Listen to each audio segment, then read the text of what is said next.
We have a fabulous guest today who really needs no introduction. Preston Dennett has written 30 books. He's been on tons of different shows on TV, and we're going to try and find out how he ticks and his opinion on a lot of things.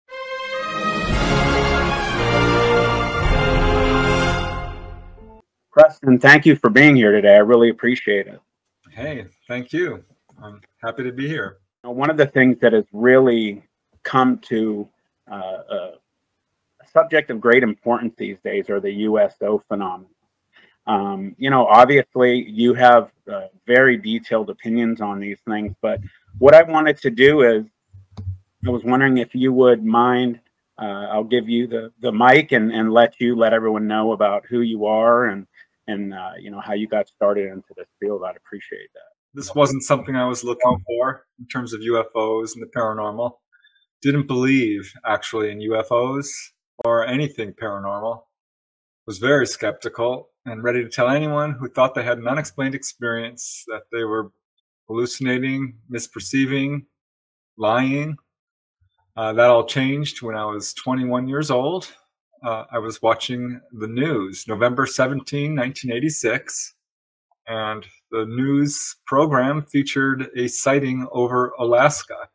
It's now a very famous field, or I mean a very famous case, rather, in the UFO community, very well known, about a pilot, Captain Kenji Torochi, who he and his crew saw this very large walnut-shaped craft basically pacing their jet aircraft for almost an hour, I believe it was, many miles. It was on radar, in a great case.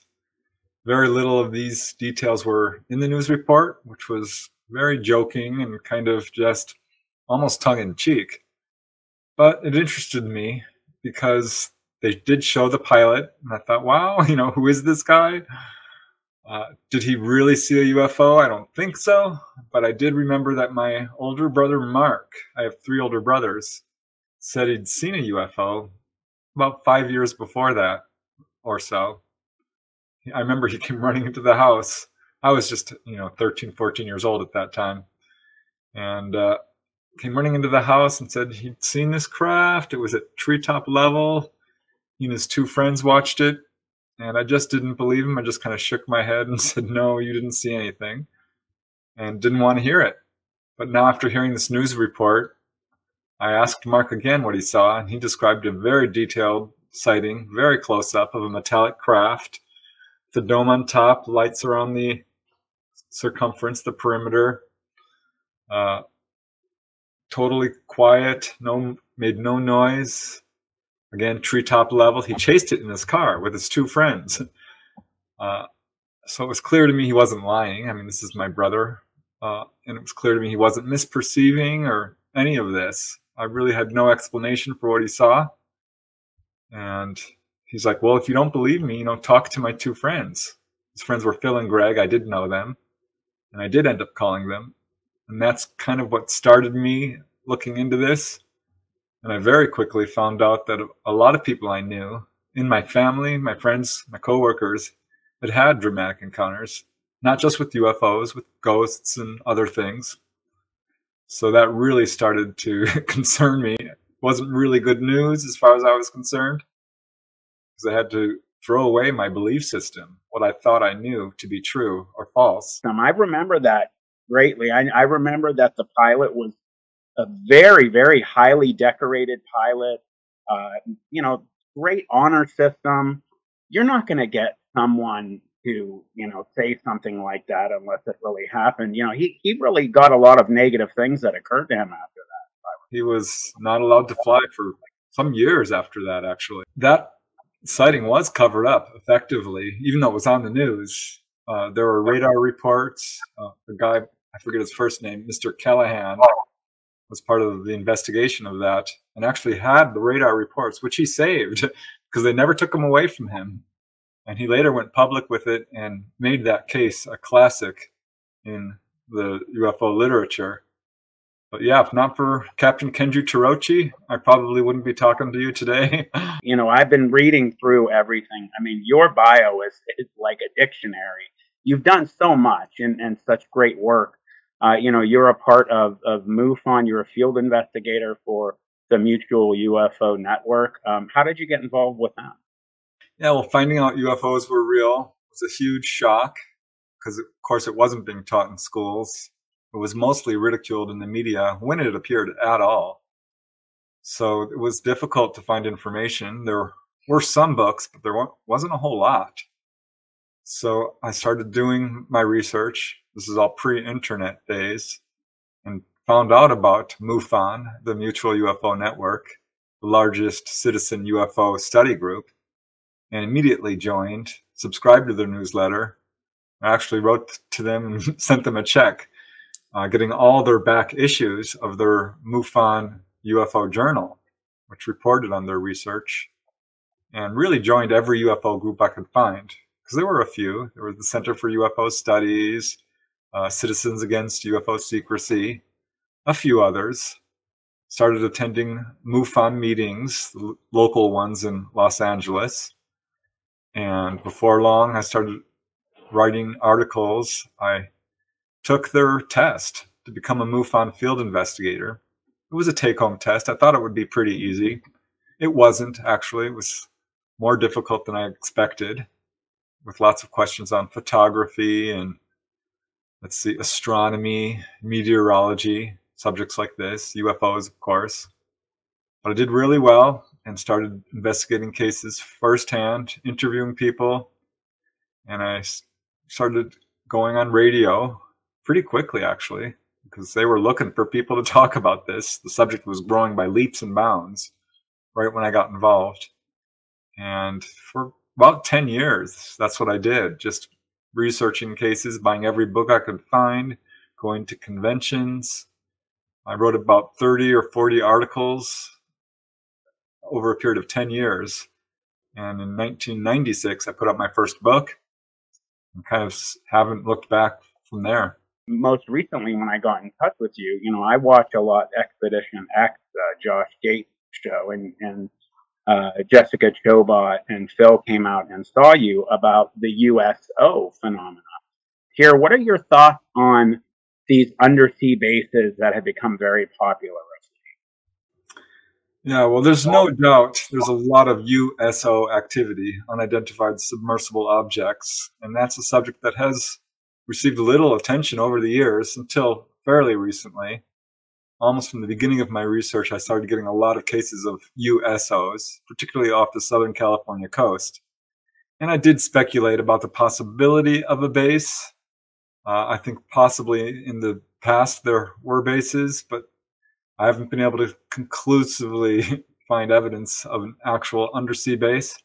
But what I can say with good confidence is that there are an enormous number of locations across our planet that do have high levels of USO activity, that our oceans, our lakes, our rivers are teeming with these objects. And yeah, hasn't gotten a lot of attention. The Southern California coast, the Santa Catalina Channel, is one of the top producers in the world of cases like these.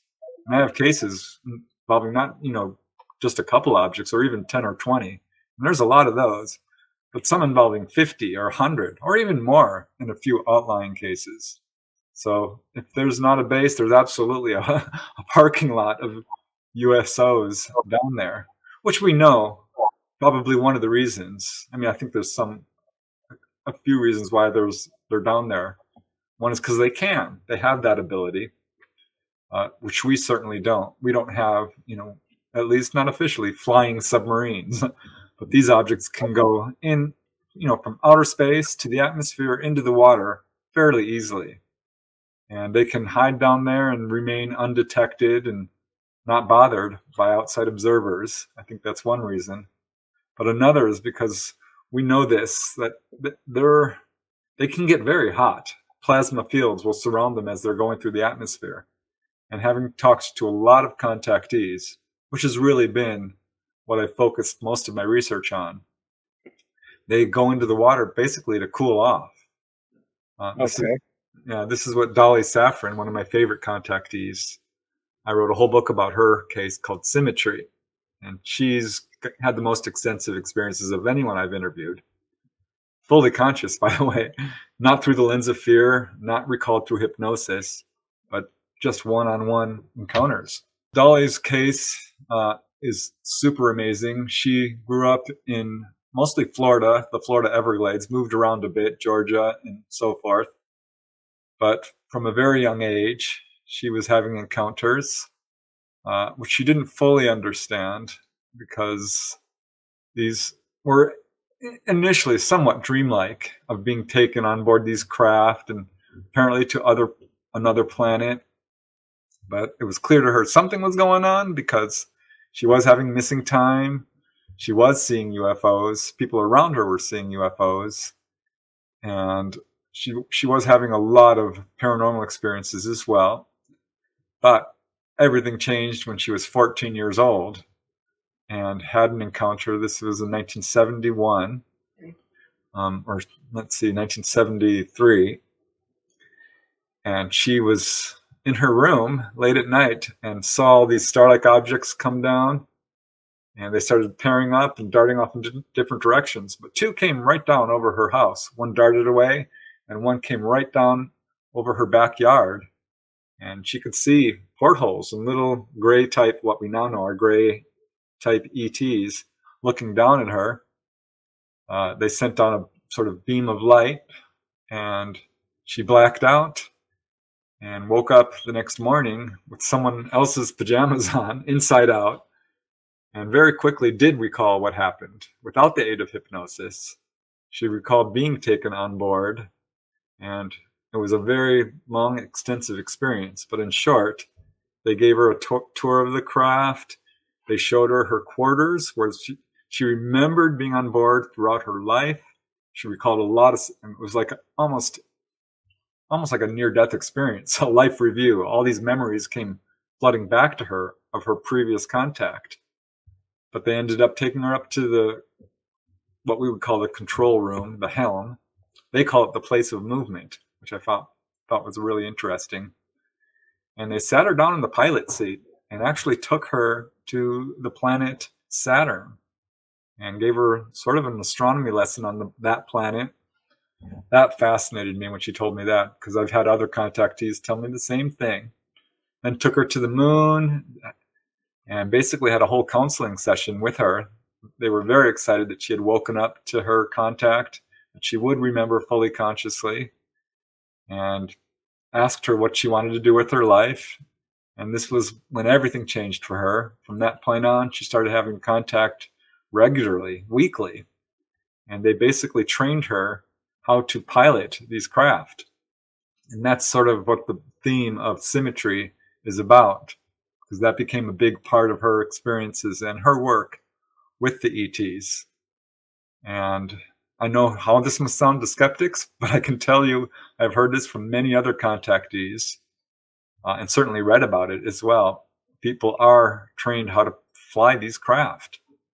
So that's a large part of her experiences. But yeah, she's had very extensive experiences with ETs. Were you skeptical at first? I mean, most people, even if you believe, I would assume you were skeptical at first. Yeah, well, here's kind of my viewpoint, because finding out UFOs were real, it did change me from a skeptic to, I hate the word believer, but yeah, a believer. But it wasn't long before I started having my own experiences of sightings. So I knew this was real. I knew from firsthand knowledge. There's a difference between belief and knowledge.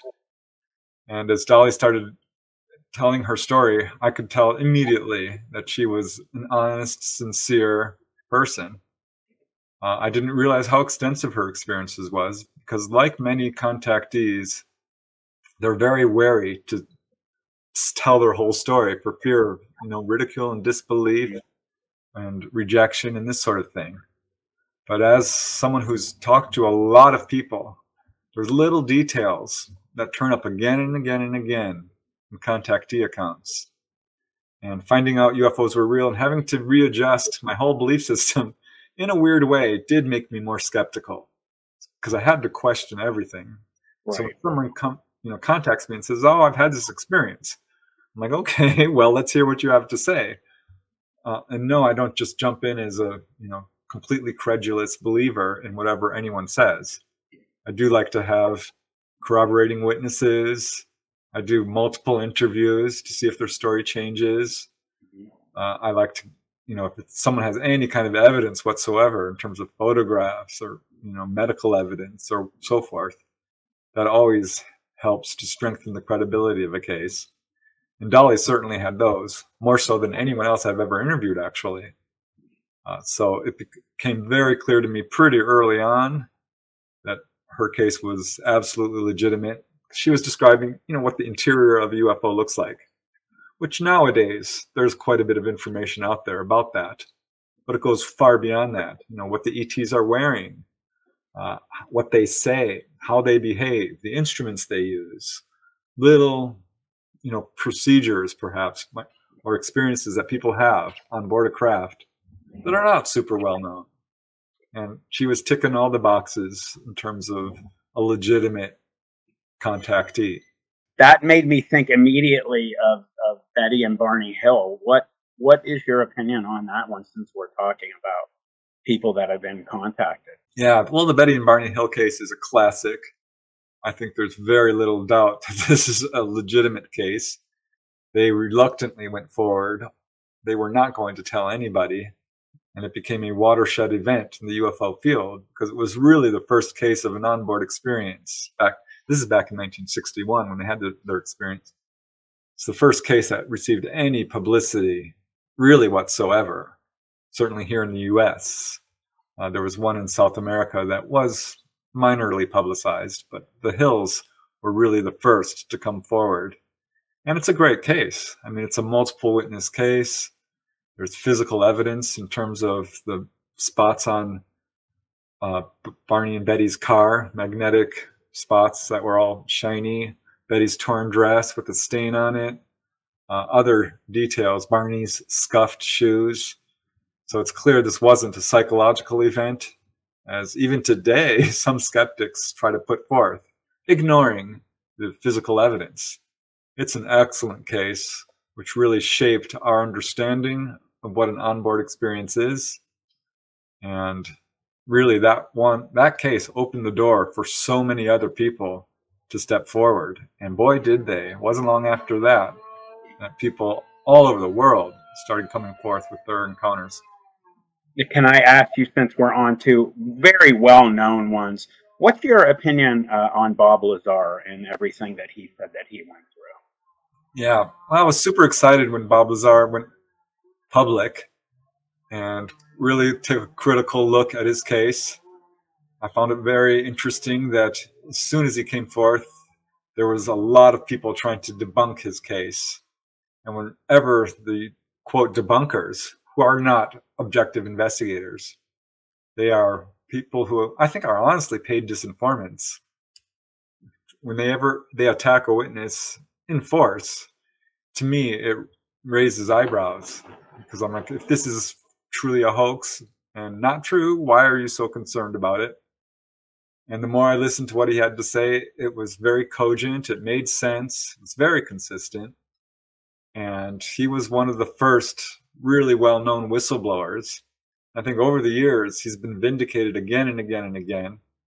And from a contactee perspective, I've had a number of contactees. Don Anderson was one, Dolly Saffron certainly, many others who said that they're believers because they've heard details from him that match perfectly with what they saw on board these craft.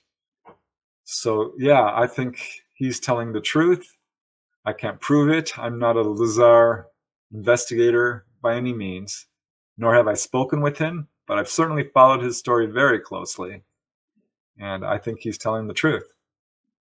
I agree with you. I've been extremely wowed lately by the amount of people that have held, seats of power in government.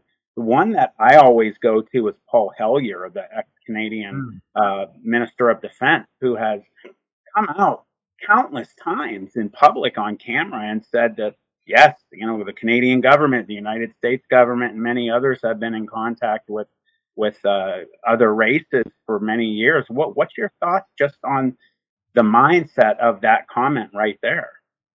Yeah. Well, Paul Hellyer, I think, is a hero in this field, honestly, being really one of the highest level politicians or government officials to ever really make positive statements about the UFO phenomena. That alone is huge, really unprecedented. I did have the wonderful opportunity to meet him face to face, shake his hand, buy a couple of his books.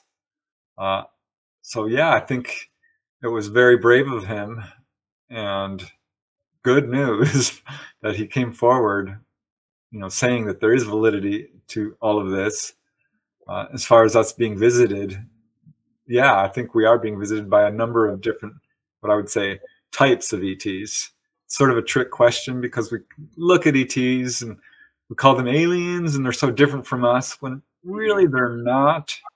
Because if you take a really close look at, what the reports of so-called extraterrestrials are, they're very much like us. They're humanoid in form. They're bipedal. They're much more like us than different. And if you talk to the contactees, the message they were getting is that we are all one race. We just dime out with different ethnicities. And so what we're looking at are people who are not that different from us. In fact, the grays, the praying mantis, little blue beings, tall whites. I mean, there's human-looking ETs. And I think we have a tendency to label and call them different races when really they're not. Because the message, and this is why I like focusing on the contactee accounts. Because you can speculate all you want about who these guys are. Okay. But the contactees have the information. They had the experience. I always tell people, don't listen to our governments on this subject because they have a long, heinous history of lying about it. And the contactees are being told over and over again by the ETs, we are you, you are us, we are one, we share the same heritage. So I think it's a mistake to label them as aliens or others or different from us, because the message the contactees are getting is that we are all one and we share a common heritage. So yeah, you could say we're being visited by all kinds of different races, but I don't think it's entirely accurate to put it that way.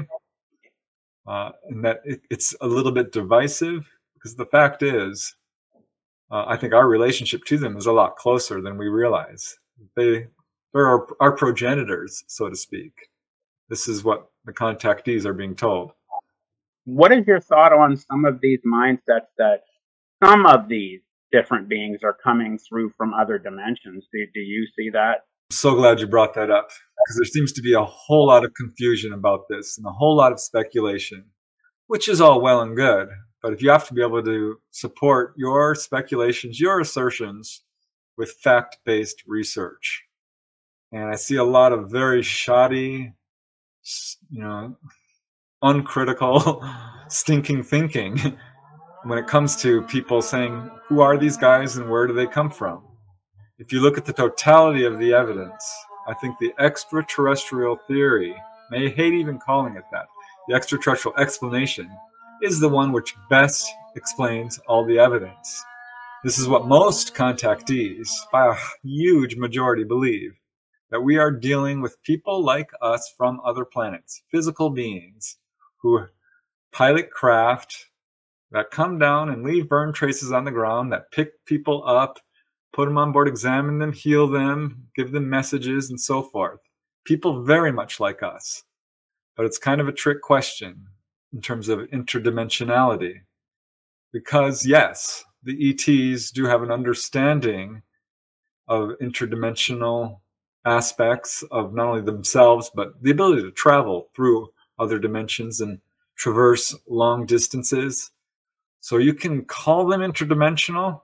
I'm not sure how helpful that is, because the fact is, I think if you do your research on just humans alone, we ourselves are interdimensional beings who can do things like astral travel or near-death experiences and life after death and all these things that we would call other dimensions.